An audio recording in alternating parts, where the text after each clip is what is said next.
Welcome to a Celtic State of Mind. I'm John Dykes, and today for a Saturday bulletin, this is an extra with Colin Watt, who's already laughing. Colin, how are you doing? Welcome back to the show. I'm doing good. It's an interesting one to be here on a Saturday afternoon. I think I'll need to put some overtime budget and send it over to you. That's three days this week. I think the overtime budget's been reached and breached this season, to be fair, the amount of bulletins we've had to do.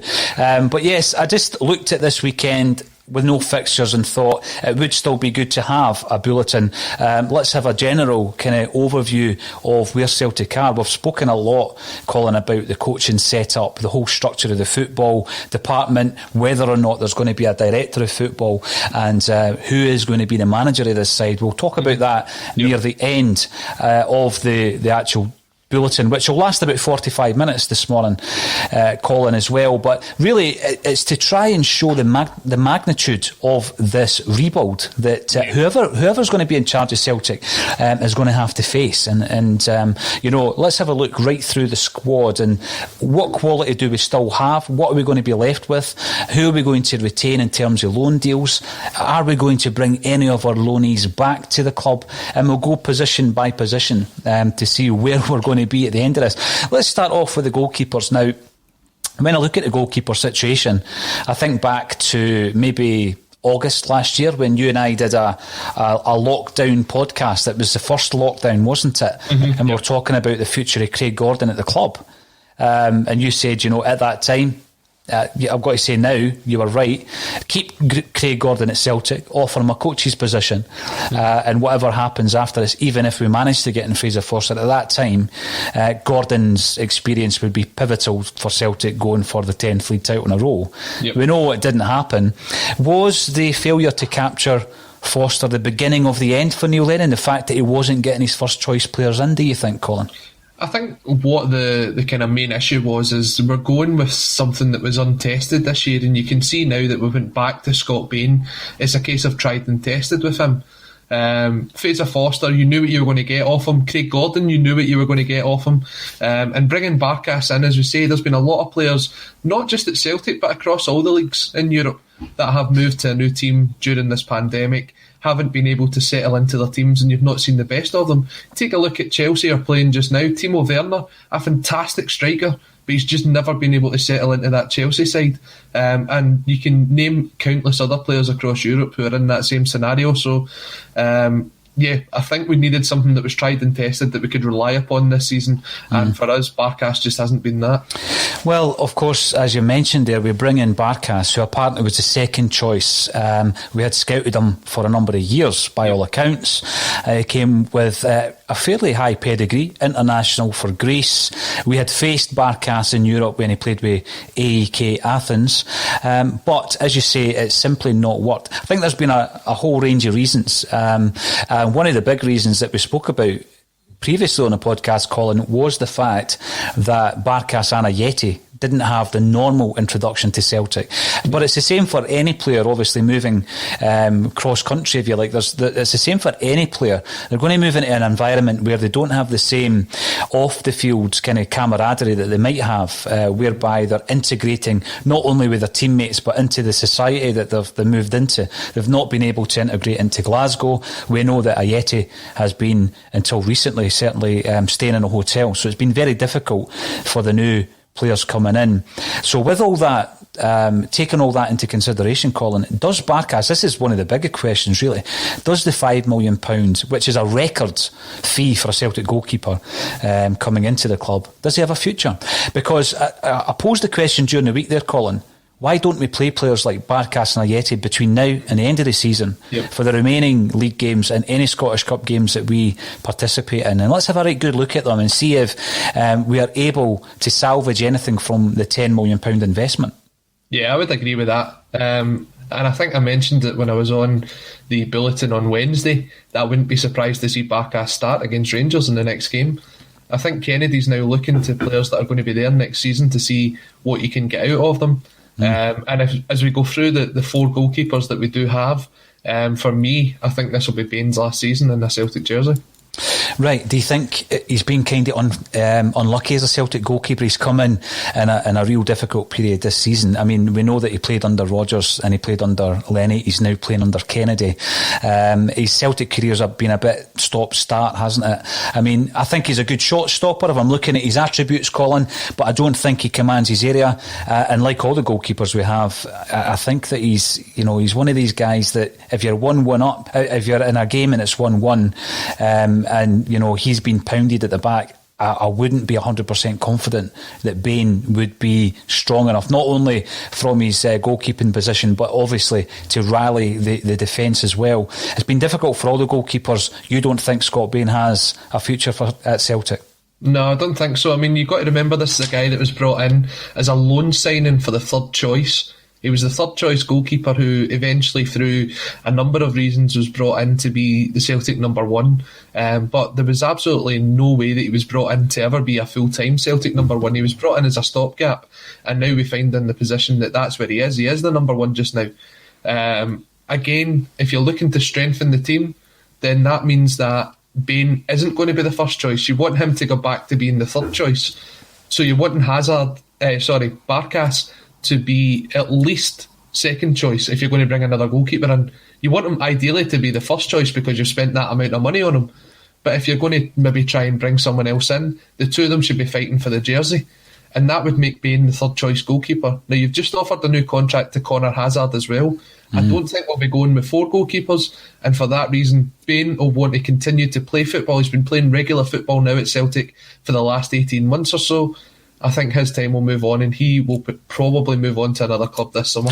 Right, so yeah, good point around Conor Hazard, and of course we posed that question to John Kennedy last week, was it, in the press conference that we were lucky enough to be invited to, and he spoke about Hazard and the fact that he does rate him highly, but there are aspects of his game that he needs to improve on, and a big part of that was the mentality as well, wasn't it, to be able to not switch off if you've made a mistake. I think Conor Hazard next season will be the number 3. I think the question around Barkas is the big one for me, Colin. The club will look at that investment, $5 million, and if they decide to bring in a new goalkeeper, and I think that will be on the shopping list, then I think part of that will be that they will try and recoup some of the fee for Barkas. I mean, his stock's still going to be high in Greece. One poor season in Scotland I don't think is going to affect his stock over in his homeland. We probably won't get £5 million back for him due to the fact that money's tight in football all across the globe.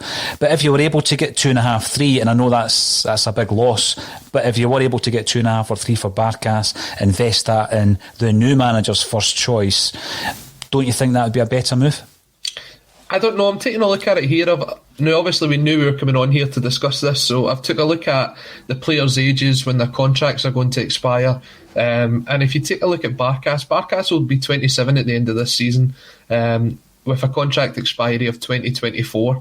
So obviously, it's a long-term deal he's tied down to at Celtic. Bain will be 29 at the end of this season, which is arguably when a goalkeeper starts to come into their prime. We've seen goalkeepers play on till they're 35, 36 and still be at the top of their game. He'll be wanting to play a lot of football, and I don't think Celtic will be able to guarantee Scott Bain that football because he was never brought in to be the number 1. You've heard that throughout the season from John Kennedy, from Neil Lennon, that Barkas was brought in to be the number 1 goalkeeper. Now, that's a big kind of slap in the face to your recruitment if you end up selling Barkas after a season. For me, the only reason Barkas would leave this summer is if he decides he wants to go.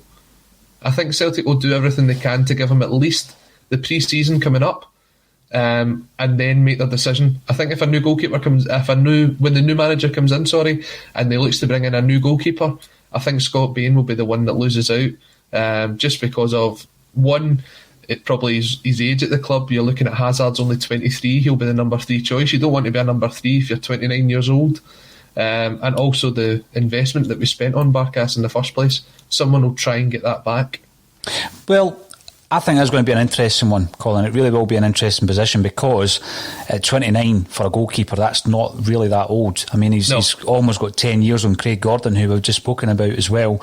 I don't think Bain ever signed for Celtic as a number 1, so if he's still number 2 next season, I don't think that would be a huge surprise to him. Even though he's had some experience this season.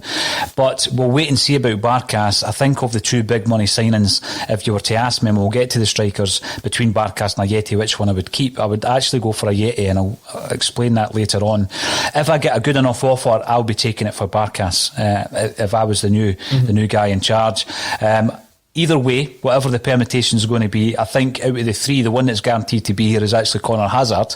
And the new manager will be looking for a new goalkeeper. So there is a question mark around Barkas and Bain at the moment, I think, from the three mentioned. Now, I've split the defence up into specific positions. It's not always easy, because I know we do have a lot of players who can, for example, Ayer, you could say, is a backup right back, even though he is now, I think, other than Kevin Graham, most people see him as a centre half.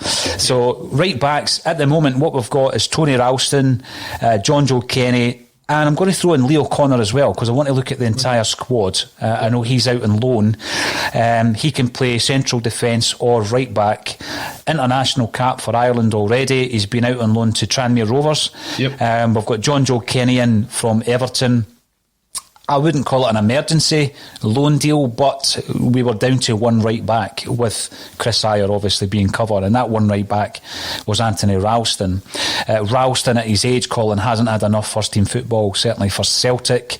Even when he comes in and plays reasonably well, I don't think he's ever going to get the buy-in from the majority of the Celtic fans. He isn't the future.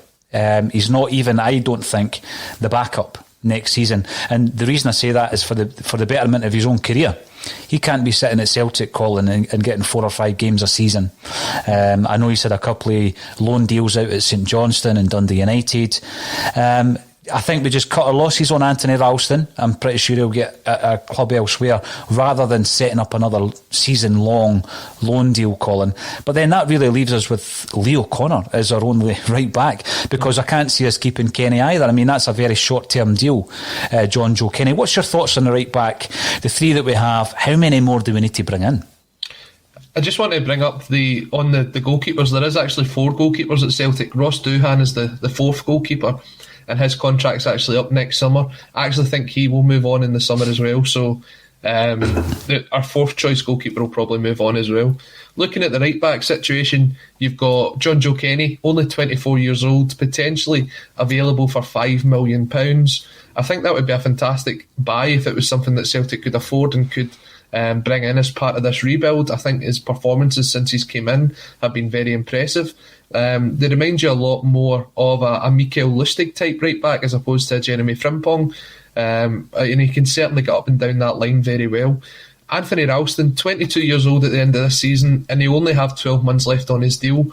I think for me that's probably the time that Celtic part with Anthony Rouston. He's had umpteen loan deals before. I think he was actually scheduled to go out on loan this season if we were able to bring another right back in, but that fell through. He's very highly rated at both Dundee United and St Johnstone, and I think that's probably his level. I think he'll move on. He'll probably be released on a free. If not, it'll be a small deal, and he'll go to probably another Premiership side. Ayer, as you say, I don't want him to be the right back if he's going to stay, and we'll probably go on and discuss whether he will stay later on. But that, for me, on my kind of shopping list, as you mentioned, I've got 2 right backs in there. I think it's a position we really do need to strengthen in the summer. So you're actually going out and getting 2 right backs. I mean, I would maybe, I don't disagree with that. I'd maybe think, you've got Leo Connor coming back from his loan. He was always a project signing. I remember speaking to someone at Celtic when we brought in O'Connor and the aforementioned Jeremy Frimpong, Colin. At that stage, he wasn't sure which one would break into the Celtic team. They were on a level. That was the discussion at that time. Obviously, the person who broke in was Frimpong. Lennon was a massive fan of Frimpong, gave him a lot of games, and obviously he progressed and moved on. Do you think O'Connor would be classed as a backup to, for example, you mentioned Kenny there. I mean, I think he's been steady. I don't think he would be a fantastic signing, Colin, and at that price, I'm not sure we'd be investing that kind of money in a right back at this stage. I mean, £5 million is what...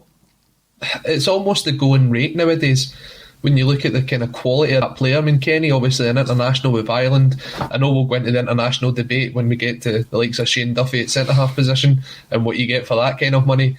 But no, I honestly think at 20... Apparently, according to Roy Keane, Colin, if you can trap a ball, you play for your country. Well, I mean, they've got Matt Docherty at right back at the minute there, and he gave him a slagging, so we know what Roy Keane thinks of him. But no, I think Kenny would be a good player for us, and I think it's a good investment. Would you get more back off that going forward? Not 100% sure, but he'd maybe be someone that you get 5-6 seasons out of, and I think at £5 million that's an investment worth making. Looking at Leo Connor now, obviously he's been at Tranmere. There was an interesting analysis of Leo Connor. Leo Connor's been moved into central midfield for Tranmere this season, and he's also played centre half. He's been out of his traditional sort of right back position, and he is a very versatile player. He is someone that can play almost in every position across that back line. But he seems to have moved into this sort of central midfield position with Tranmere. Now, when you've got a lone player that's changing position, you ask, is that the parent club, as in Celtic, that have asked Tranmere to take a look into this? Or is this something that Tranmere's done off the back? Because if you're wanting to get Leo Connor to come back in and be available for Celtic next season, you'll have an idea of where you want him to play. And if you want him to play right back and Tranmere's playing him centre mid, and it's a deliberate move to move him into centre mid, is that something you want because you own that player, you're loaning him out? I don't know, maybe that's something that's going on behind the scenes with Celtic and Tranmere to suggest he won't be playing right back next season. Well, I can tell you if they reckon he's going to get a game in the Celtic side in midfield, when we get to the midfielders and the wealthy talent in there, I mean, he's going to be struggling. Let's be honest, Colin. There's far more chance of him getting a shout at right back when you look at the dearth of talent we've got there. We've got John Joe Kenny in temporarily. We've got Tony Rouston and, of course, Leo Connor himself. So if he wants to have a future at Celtic, any Kenny future, it would probably be as a right back, I would suggest. Yeah, and taking a look at it across the whole right backs, I can see Rouston moving on. O'Connor will definitely come back in the summer, and I think he'll definitely get the pre-season to show what he can do. Kenny will probably go back to Everton, and then it might be a long summer saga as to whether we'll see him back in the hoops next season. Yeah, it was interesting you were saying you see him more as a Lustig than a Frimpong. I would agree to a degree on that one, because Frimpong was all about taking men on, wasn't he? I mean that was his game. Although I was quite impressed for one half against Dundee United with regards to John Joe Kenny's offensive play. I thought he was getting a lot of joy down the right hand side, but unfortunately that seemed to have dried up in the second half, Colin. But I just think at that price and on his wages, it might not be where we're going to be investing. But again, sometimes it's better to go with the player that has experience of the club. It wouldn't surprise me, Colin, if we tried to get him back in on loan for an entire season. That wouldn't surprise me. Yeah, I'd be happy with that as well.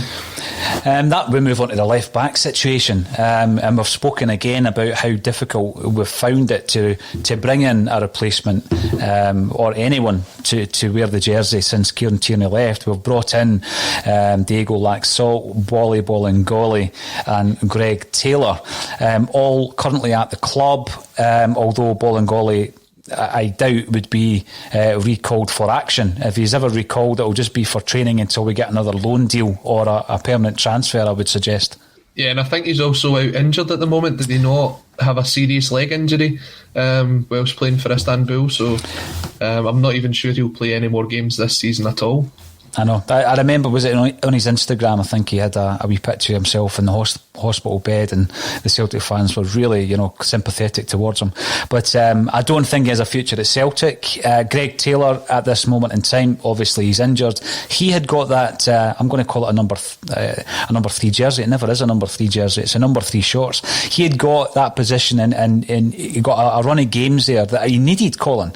And he was the first choice left back, and then disaster strikes and he's injured injured. Have you been impressed with Laxalt since he come back in? Not overly, if I'm honest. I liked the balance that was given from having Taylor on the left and Kenny on the right. I thought they were very similar players. When you take a look at what Celtic's biggest deficiencies have been this season, it's definitely been at the back. And when you look at the likes of maybe Frimpong and Laxalt, they were more offensive-minded players, whereas Taylor and Kenny offered you that sort of solidity in defence. And having that balance on both sides was very good. I think Greg Taylor's a very consistent performer, and as you say, I think at times he was almost making himself one of the first names on the team sheet with his performances this season. Diego Laxalt was... He kind of came in and was almost like a breath of fresh air. We were always screaming out that we needed a left back and we needed someone that could actually create things going forward. And in his first couple of games, he was outstanding. But then it was almost as if he reduced to the level of everyone else that he was playing with. So was it just that the rest of the team was actually making him look good, or was he actually really playing well at the start of the season? And I'm sure everyone will have their own opinion on that. I just don't think for the money that you're going to have to pay for someone like Laxalt, it's something that Celtic will look to spend. I'm sure there's other options out there for the club, but I think Laxalt, he's kind of flattered to deceive for most of his time on loan here at Celtic. Yeah, already from the goalkeepers to the right back to the left back, we're looking at potentially up to 5 new signings, Colin. It's 3 to 5 new signings already, and that's just the first 3 positions. We're going to move into the centre halves. Let's have a run through of who we currently have at the club. Chris Jullien, Shane Duffy, Nir Bitton. As I said before, I regard them as a centre-half these days. Chris Ayer, Stephen Welsh, and a player who we have out on loan who has been discussed quite a few times on Axom, Jack Hendry. So from the 6 that we've got there, I would put my mortgage on Shane Duffy going back to Brighton for a kick-off. It's simply not worked for him. We've spoken at length around what's happened since he's came to the club. Nir Bitton. Now, I know that you previously were a massive fan of Nir Bitton, Colin. Like his countryman El Hamid, is Nir Bitton's Celtic career over? I would say so, yeah. I think he will probably make the move at the end of in the summer, at the end of the season. Again, though, maybe having a new manager in, he'll maybe want someone that's had the experience of being at the club to help him out.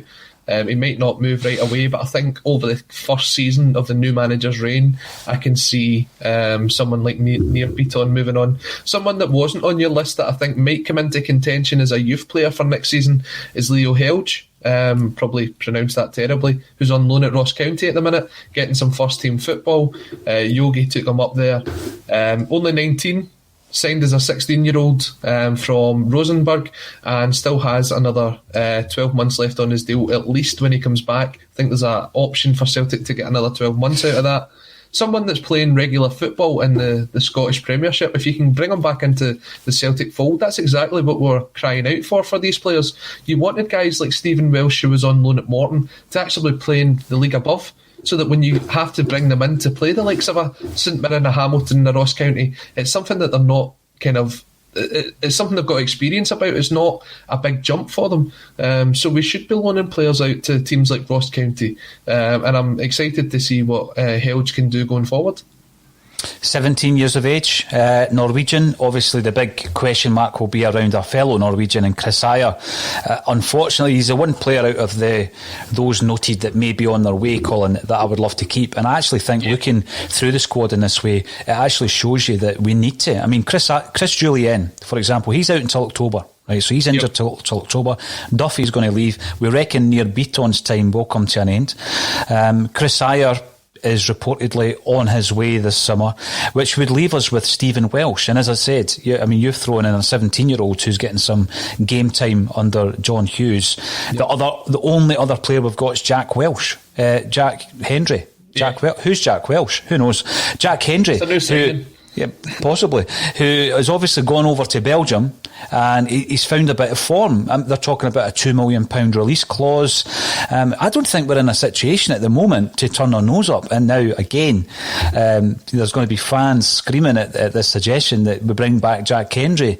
But at this moment in time, we've only got Chris Jullien, Chris Ayer, Stephen Welsh and Jack Hendry to call upon. Yeah. I mean, I'm not discarding Hjeld. I think that what happens with players like that, though, Colin, is maybe for another season or so, a loan deal, a long-term loan deal would benefit a player like him, and then bring him back to the fold, maybe with all that experience, 30, 40 games under his belt.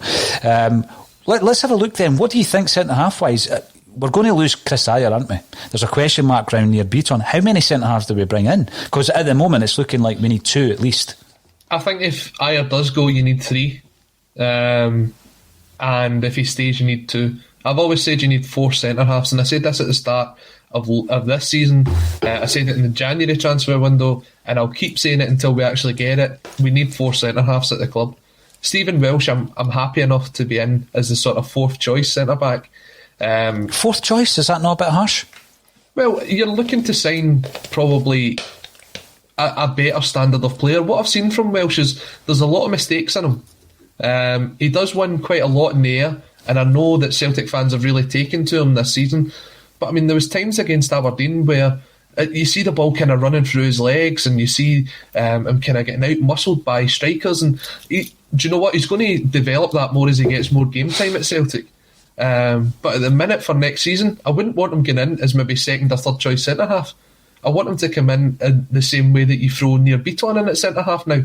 I want him to be there that if someone picks up an injury, then you can call on Welsh. I don't want him to be like he's pushing for a start. He'll get there, but I still think he's got a lot of development to do in that sense. As we just mentioned, Julian's going to be out until October, could be even longer. We don't really know what's happening there. Ajer, someone I'd love to keep at the club. He only has 12 months left on his deal after this summer, so I think Celtic will probably look to cash in on him in the summer. If you could get him to sign a new contract, that would be an amazing bit of business this summer. It would almost be, as they say, one of the famous cliches, like a new signing. I've seen that put a smile on your face there, Paul. But yeah, Welsh is probably the only one. Jack Henry, again, I think he'll probably move on. I know his team that he's at, is it Ostend? Probably pronounced that wrong. They've got an option to buy him for 1.75 million, I believe it is, in the summer. He's done really well over there. He's made the team of the week several times. Really impressive. Been linked with moves down south as well. If that Belgian side's got anything about them, if those bids are real, they'll sign him for 1.75 and sell him on for whatever the bids come in from for England. Jackenbauer, I think renamed him because the scouting reports coming in at Celtic were that he was playing like Beckenbauer. Right, so if you lose Henry, potentially Ajer, Near Beaton coming to that stage of his career, and Duffy, that leaves us with Chris Jullien and Stephen Welsh. So you reckon we bring in another 2 if Ajer stays, or 3 if he goes? It just shows you the extent of this rebuild, Colin. It really does. Absolutely. I'm at the stage now of I'm trying to, before we get to the centre mids, let's have a look at what we've got on the right hand side. We've got Jamesy Forrest. It was great to see him back. I know that it's going to take a while for him to regain the fitness and the sharpness. Of course it is. We've got Marianne Sved out on loan at Mechelen. Didn't start off that well, but he seems to have found a bit of form. And as you've already pointed out before, Mikey Johnson can play on the right. You know, we do see him as a kind of left-sided player, but he can also play on the right, and he's been deployed in the right, even as far back as Brendan Rodgers' time. So we do have that. And then I'm going to throw in a name here because, you know, I have seen him playing, but even looking at his Bolton kind of career, it's a bit ambiguous regarding his specific position. Luca Connell. I mean, is he a midfielder? Is he a right-sided midfielder? Where exactly does Luca Connell play? Luca Connell plays central midfield, defensive central midfield, potentially has played left back for Bolton before. I wouldn't see him on the right hand side anywhere, so you're really left with the kind of 3 options there of Forrest, Sved and Johnston. Probably another name that you could throw in that could play out there as well is Ryan Christie too.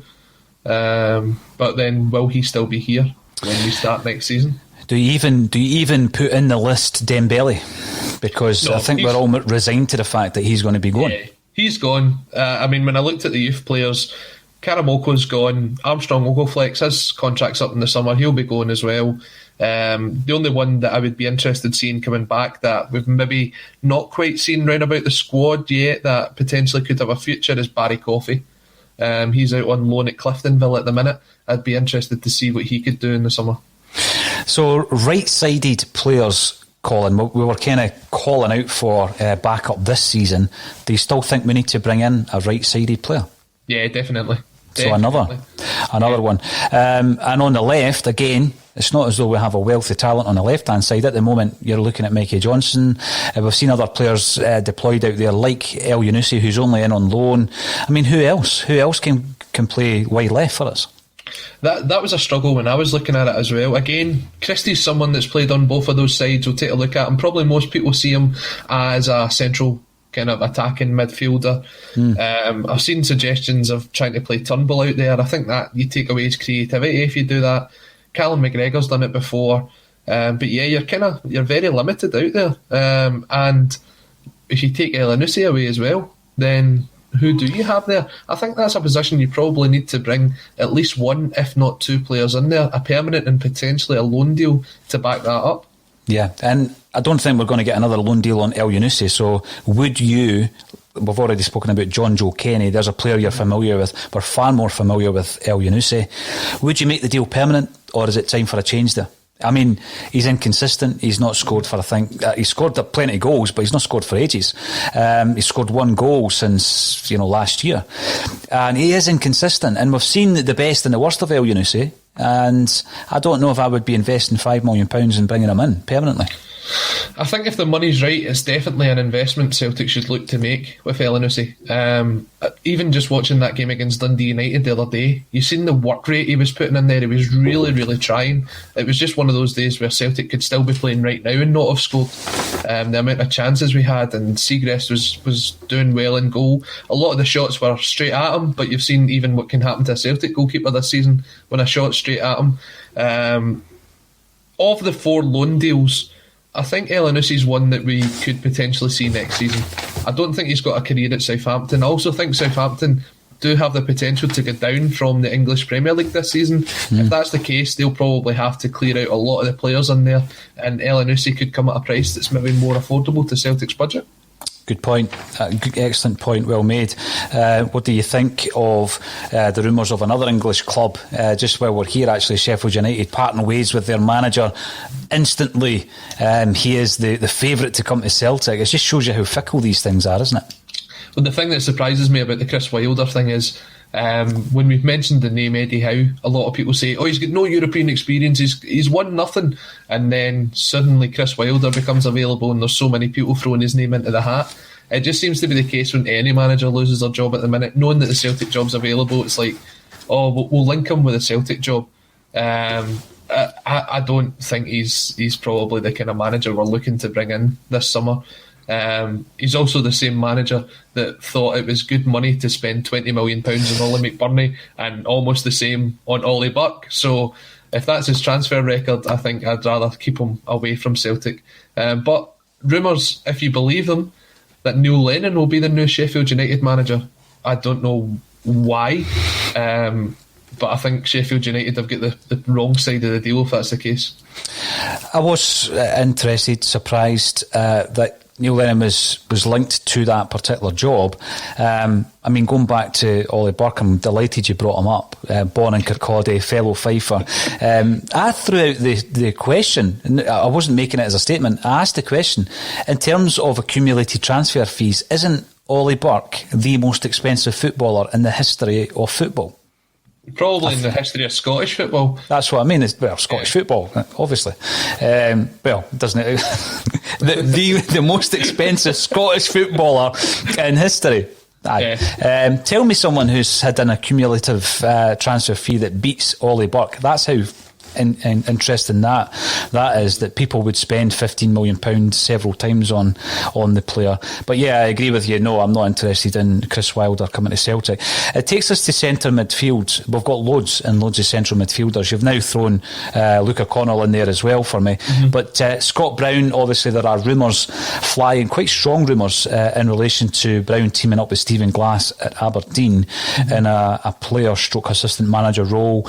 We've got Ismail Assoro, who obviously came in and was very effective this season. I think he is the future in that position. Davy Turnbull, for me again, big, massive, bright spot this season.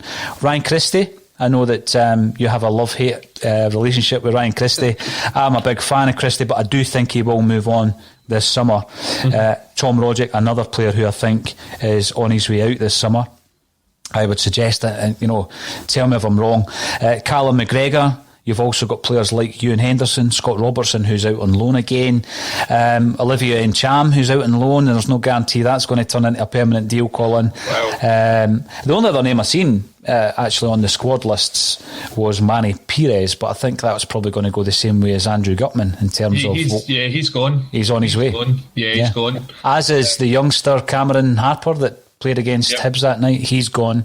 New York Red Bulls. So we've got loads of midfield players, but let's have a look at who's going to stay and who's going to go. First of all, Scott Brown. I think he'll go. You think? You think Aberdeen?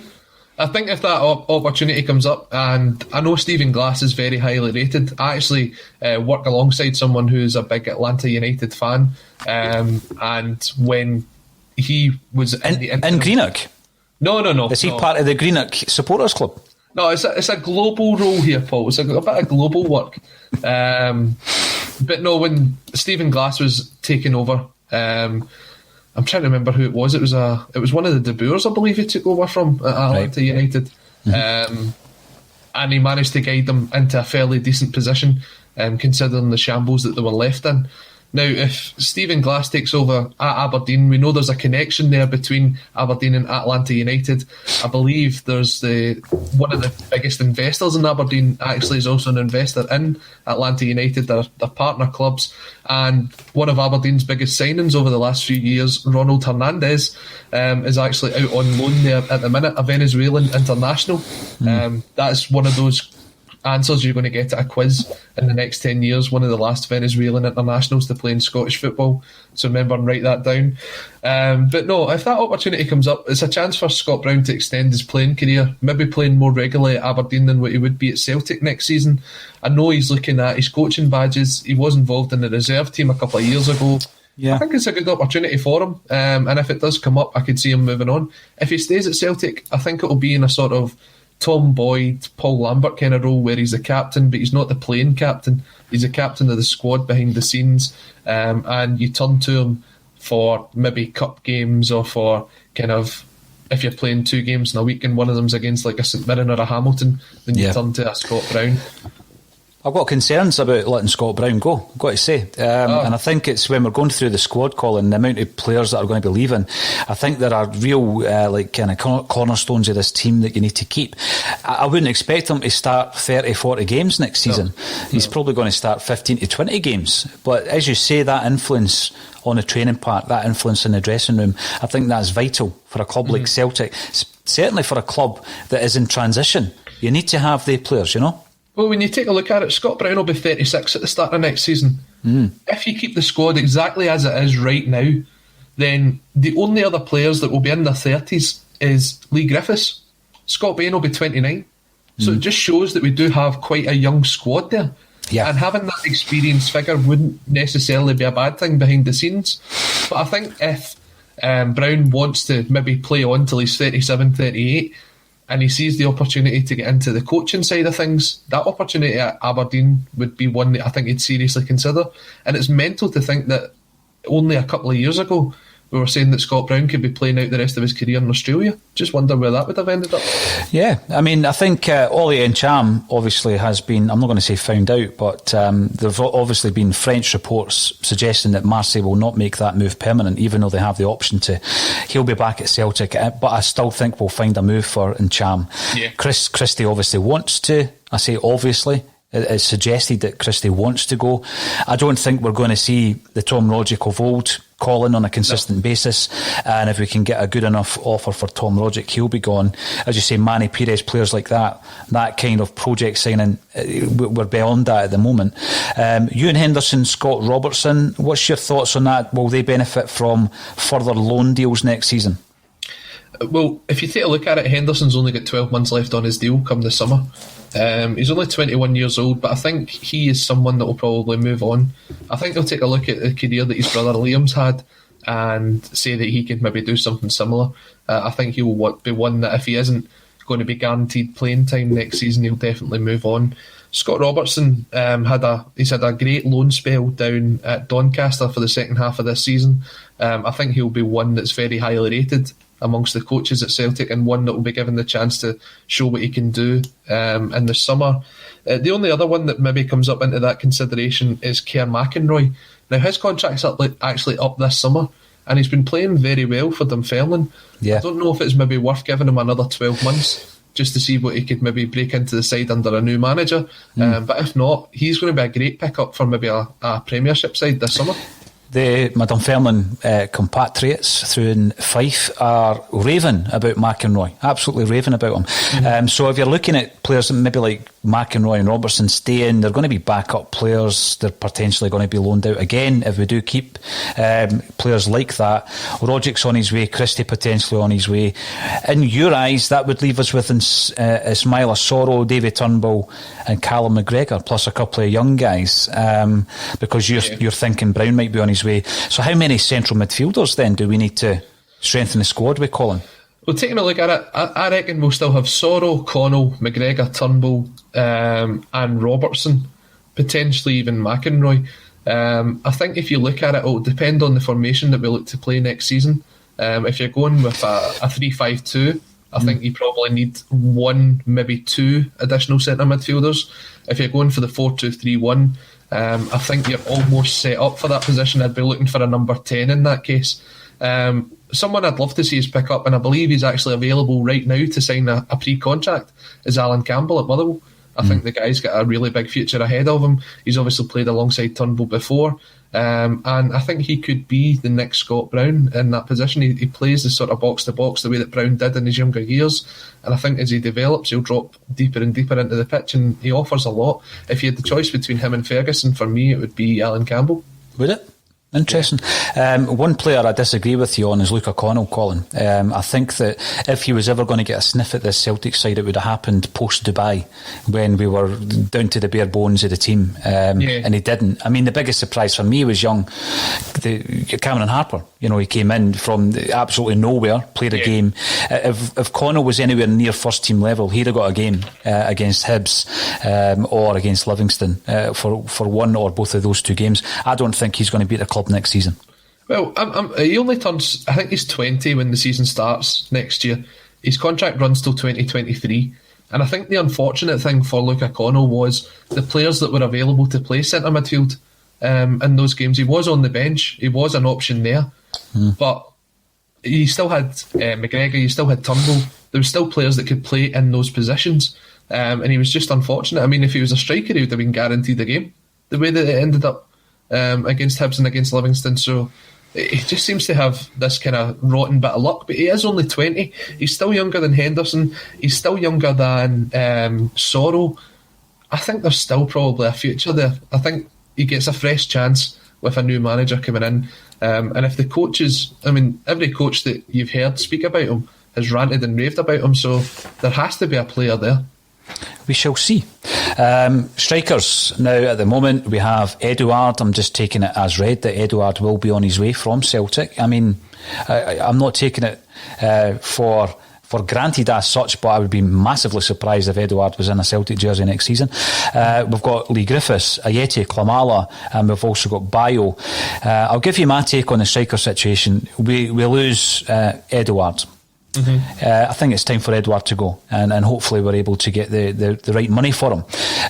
Then I put Klamala and Bayo in the same kind of category, even though Bayo's out on loan at the moment. I think we've seen enough from both of these players to suggest that they're not the answer for Celtic going forward, Colin. So probably it might be difficult to get them out permanently, so I would expect both of those players to go out on loan next season, and that leaves us with Griffiths and Ayeti. I've seen a lot of comments on the Griffiths situation saying that his Celtic career is over. He's had chance after chance with numerous different managers. I am in a completely different boat there. I think that, very much like Scott Brown, there are certain people in that squad that I would not allow to leave Celtic, and it's due to the fact that you need to have that transition period whereby there's a familiarity in the squad. So I think Griffiths, Forrest, McGregor and Brown gives you that. I think they're the players that give you that. I reckon that we go into next season with Ayeti, and Griffiths, and we would be looking to buy one, possibly another 2 strikers. So taking a look at the attacking options, obviously Edouard, Ayeti, Klimala, Griffiths and Bayo. There's also guys like coming through the reserves like Jonathan Afalabi, who's out on loan at Dundee at the minute, but I don't think he's done anything to suggest that he'll be able to make that step up into the first team. So that kind of leaves you the 5 strikers. Edouard, I agree with you, I think he'll be moving on in the summer, and I think Celtic will use this opportunity to get whatever they can for him, because I don't think he'll sign a new deal. Klimala, I could see leaving on loan, but if he does go on loan, I want him to stay in Scotland. I want him to go to a Hibs or an Aberdeen or something like that, because I think that'll tell you whether he is good enough to play Scottish football, whether he can come back and give Celtic something. And Griffiths, I'm really on the fence about Lee Griffiths. I don't know whether he's had too many opportunities at Celtic, whether he needs a fresh start somewhere else, whether he'll get that under a new manager, or as you say, whether it's worth keeping him in, like we did when Strachan took over from Martin O'Neill and he kept John Hartson on for a season, just to kind of break through that transition. Can you rely on Lee Griffiths to give you 30, 35 games a season next year? That'll be the big deciding factor in whether he stays or not. The thing with Lee Griffiths is, if he gets those games against your domestic opposition, Colin, you and I both know he's going to score goals. He's going to score goals. He's not 33, 34. He's not at that stage of his career. He's probably lost 18 months to 2 seasons of his career in the last 4 or 5 years, which a lot of people think, it could work 2 ways, can't it? It could extend your career, or the rot sets in. You lose that fitness, you never regain the sharpness. So I think next season is going to be massive for Griffiths. He's only got 1 year left in his contract, doesn't he? Yeah, he's only got 12 months, yep. So I'm looking at that situation. We've gone over and over the managerial situation, and I'm sure we'll speak about it, Colin, on a Celtic State of Mind. Between the two of us, we are looking at 10 to 14 players coming in across the squad. Yeah, I've got 13 in. I've got at least 1 goalkeeper, 2 or 3 centre halves, a left back, 2 right backs, a right mid, a centre mid, 2 left mids and 2 forwards. That's some shopping list. That's some shopping list. 13 players. And you're looking at players who, and I'm going to say players who we could command a fee for, right? So obviously I'm including players like Jack Hendry in this. We've got about 7 players. So Jack Hendry, Edouard and Cham, Christie, Ayer, Barkas, should he go, Tom Rogic, so these are players that you might get anything between a couple of million quid in Jack Hendry's case up to maybe the big signings of Edouard and Ayer. I'm not going to put figures on it because the way that the financial landscape looks in world football at the moment, Colin, there's going to be some surprises in that respect. We already have the £11.5 million, albeit we don't have the full £11.5 million. It's a lot less than that for Frimpong. This is a huge... The level of rebuild is incredible this summer for Celtic, and I think that just and it feeds into the fact that we really need to act quickly on getting the manager in place now, Colin. Yeah, I'd say so. I mean, you've got this kind of break. I know there's some international games and there's some Scottish Cup games, but I think it's almost 3 to 4 weeks between the game against Rangers next week and the next game, the first game after the split. This is the ideal time. Go out there, identify, if you've not already done so, who you want in, negotiate that contract, and if they're not going to be here between now and the rest of the season, if they're only going to be watching from afar, at least they can start to make their plans on who they want to bring in. If they want to give Kennedy the last 5 games, but know that they're coming in and know that they can start making moves on transfers, I'm okay with that. If they also want to come in and coach the last 5 games of the season to see what they can get out of the players that's already there, that's okay with me as well. But I'd rather we'd done it now instead of waiting until the summer and then this goes on and on and on. Get the man in and get him in now. Well, Colin, it's going to be an interesting few months in the world of a Celtic State of Mind. We will cover every single move, every step of the way. That's why there was an extra bulletin today on a Saturday afternoon, even though there's no games getting played this weekend, from Celtic's perspective. Thanks everybody for getting involved. Today it is a shorter bulletin, therefore we can't go through some of your thoughts on things like Colin's insistence that Connell's going to be part of the team next season and whether or not you agree with that. But he has admitted that it's time for Near Beaton to go. So thanks for joining us on YouTube, Facebook and on Twitter. If you are watching on YouTube, get involved by subscribing to the page. We're putting out content every single day, be that Celtic content and some other subjects, because we're covering true crime, we're covering music and various other subjects as well, maybe a wee bit of politics thrown in, and aspects of football culture as well. Colin, I will see you again on Wednesday, Colin, because you'll be back for the Football Insomniac. Remind me on St Patrick's Day who your guest is. So my guest on Wednesday is Irish journalist Rachel Lynch, someone who, if you've been following Celtic on Twitter, you'll have seen her name pop up several times before. I'm delighted to have her on the show, joining me on St Patrick's Day for a bit of an Irish theme. I look forward to that, Colin, and all that's left for me to say is, Colin Watt, thank you again for joining me on A Celtic State of Mind, sir. Take care, guys.